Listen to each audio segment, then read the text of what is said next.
দ্বিতীয় পাঠ ভূমিধ্বস দাজ্জালের আবির্ভাব ও ইমাম মাহদী আলাইহিস সালাম নিয়ে আলোচনা। কতিপয় আলামতে কুবরা। ১. ভূমিধ্বস। কিয়ামতের পূর্বে পৃথিবীর পূর্ব ও পশ্চিম প্রান্তে অর্থাৎ প্রাচ্য ও পাশ্চাত্যে এবং আরব উপদ্বীপে অর্থাৎ আরব দেশসমূহে ভয়াবহ ধরনের ৩টি ভূমিধ্বস সংঘটিত হবে।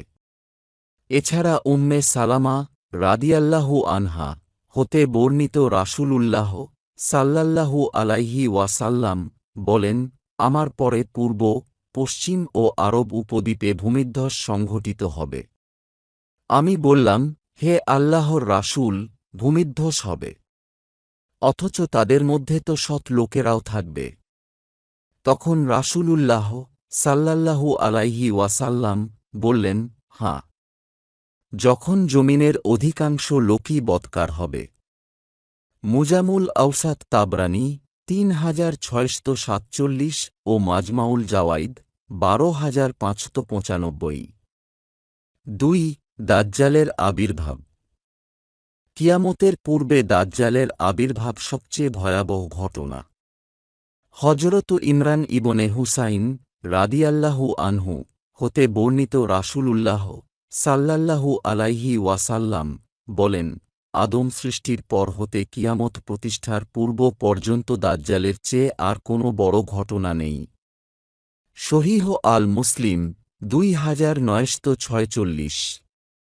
হযরত আবু হুরায়রা রাদিয়াল্লাহু আনহু হতে বর্ণিত রাসূলুল্লাহ সাল্লাল্লাহু আলাইহি ওয়াসাল্লাম বলেছেন, ৩টি বিষয় যখন প্রকাশিত হয়ে পড়বে, তখন যারা এর পূর্বে ঈমান আনয়ন করেনি তাদের ঈমান আনয়ন আর কোনো উপকারে আসবে না, অথবা যে তার ঈমান অবস্থায় কল্যাণকর কোনো আমল করেনি।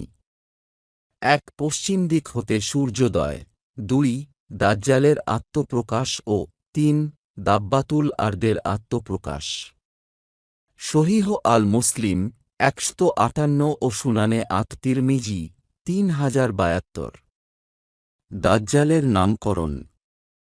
দাজ্জাল শব্দটি আরবি আদ দাজলুন থেকে এসেছে, যার অর্থ ধোঁকা, প্রতারণা, সন্দেহপূর্ণ ইত্যাদি। আর দাজ্জাল শব্দের অর্থ হল মহাপ্রতারক, মহা ধোঁকাবাজ, মহাপ্রবঞ্চক, দ্বিধাসংশয় সৃষ্টিকারী ইত্যাদি। কারণ দাজ্জাল হক বাতিল ও সত্যমিথ্যার মাঝে চরম প্রতারণা করবে এবং মানুষজনকে সন্দেহের মধ্যে ফেলে দিবে। এই কারণে তাকে দাজ্জাল নামে অভিহিত করা হয়েছে। দাজ্জালের আকার আকৃতি। দাজ্জালের দেহ স্থূলকার, শরীরের রং লৌহ বর্ণ, কেশ কুঞ্চিত ও ডান চোখ কানা হবে। কানা চোখটি দেখতে ফুলা আঙ্গুরের মতো হবে। সে খাটো আকৃতির ও যুবক বয়সের হবে, তার কোনো সন্তান থাকবে না, কপালে কাফির শব্দ লেখা থাকবে ও তা কেবল মুমিন বান্দারা পড়তে পারবে। সহিহ আল বুখারী ৩৪৪১ ও সহিহ আল মুসলিম ২৯৩৪। দাজ্জালের আচার আচরণ। দাজ্জাল পৃথিবীর পূর্ব প্রান্ত খুরাসান তথা ইরান থেকে আত্মপ্রকাশ করবে। সে নিজেকে প্রভু বলে দাবি করবে ও তার প্রতি অবিশ্বাসীরা ঈমান আনবে। তখন সে তাদের প্রার্থনা কবুল করবে। আকাশকে নির্দেশ দিবে, তখন তা বৃষ্টি বর্ষণ করবে এবং জমিনকে নির্দেশ দিবে, তখন ফসল উৎপন্ন করবে। দাজ্জাল যখন বের হবে, তখন তার সাথে পানি ও আগুন থাকবে। বাহ্যত লোকেরা যে বস্তুটিকে পানি দেখবে, প্রকৃতপক্ষে তা আগুন হবে। আর যে বস্তুটিকে আগুন দেখবে, প্রকৃতপক্ষে তা শীতল পানি হবে। অপর বর্ণনা মতে তার সাথে জান্নাত এবং জাহান্নাম থাকবে। প্রকৃতপক্ষে তার দেখানো জাহান্নামটি হবে জান্নাত এবং জান্নাতটি হবে জাহান্নাম। ইস্পাহানের ইহুদিরা তথা ইরান তার অনুসরণ করবে। দাজ্জাল পৃথিবীর যে কোনো স্থানেই বিচরণ করতে পারবে, কিন্তু সে মদিনায় প্রবেশ করতে পারবে না। মদিনায় সেদিন ৭টি দরজা থাকবে। প্রতি দরজায় ২ জন করে ফেরেশতা প্রহরায় থাকবে। শহীহ আল বুখারী ৭১২৫, শহীহ আল মুসলিম ২৯৩৭ ও সুনানে ইবনে মাজাহ ৪০৭১। ৩ ইমাম মাহদী আলাইহিস সালাম এর আত্মপ্রকাশ। কিয়ামতের প্রাক্কালে হজরত ঈসা আলাইহিস সালাম এর অবতরণ ও দাজ্জাল আসার পূর্ব মুহূর্তে মুসলিম জাতির নেতৃত্বের জন্যে আল্লাহ এই মহান পুরুষকে প্রেরণ করবেন। মাহদী শব্দের অর্থ হল হেদায়েত বা সঠিক পথ প্রাপ্ত ব্যক্তি। ইহা তার লকব বা উপাধি। তার প্রকৃত নাম মুহাম্মদ ও পিতার নাম আবদুল্লাহ। তিনি ফাতেমা রাদিয়াল্লাহু আনহা এর বংশোদ্ভূত হবেন। তিনি সামান্য লম্বা, মুখমণ্ডল ও দেহ উজ্জ্বল বর্ণের এবং ঘন দাড়ি বিশিষ্ট হবেন। তার মুখে কিছুটা জড়তা থাকবে, তাই কথা বলতে গেলে মুখে কিছুটা তা আটকে যাবে। তিনি যখন আত্মপ্রকাশ করবেন তখন তার বয়স ৪০ বছর হবে। তিনি নবী নন ও তার প্রতি ওহীও নাজিল হবে না, তবে তিনি আল্লাহ প্রদত্ত জ্ঞান লাভ করবেন। তিনি মদিনায় জন্মগ্রহণ করবেন ও সেখানে বসবাস করবেন। পরবর্তীতে তিনি মক্কায় গিয়ে বায়াত নিবেন। অতঃপর এক পর্যায়ে বায়তুল মুকাদ্দাসের দিকে হিজরত করবেন।